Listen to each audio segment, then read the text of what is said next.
नव्या दिवसाची नवी बातमी। बनावट शेअर ट्रेडिंग वेबसाईट आणि व्हॉट्सॲप ग्रुपच्या माध्यमातून 55,82,000 रुपयांची आर्थिक फसवणूक करण्यात आली। या प्रकरणी 28 जणांच्या विरोधात गुन्हा दाखल करण्यात आला। ही घटना निगडी येथे घडली।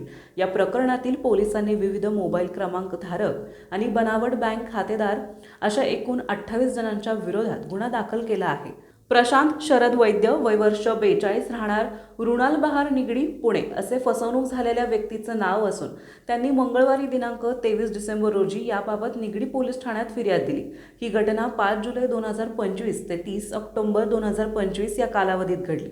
आरोपीने फिर्यादी प्रशांत वैद्य यांना MATL ट्रेडिंग सर्कल नावाच्या ग्रुपमध्ये सहभागी करून घेतले।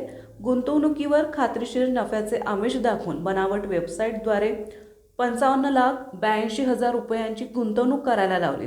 त्यावर 14,19,91,507 रुपयांचा नफा झाल्याचं दाखवण्यात आले।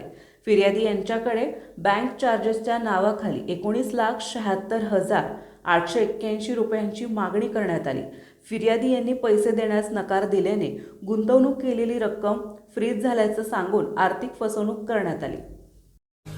आपल्या परिसरातील महत्त्वाच्या बातम्या पाहण्यासाठी आजच नवप्रभात न्यूज चॅनलला YouTube वर सबस्क्राइब करा आणि बेल आयकॉन प्रेस करा।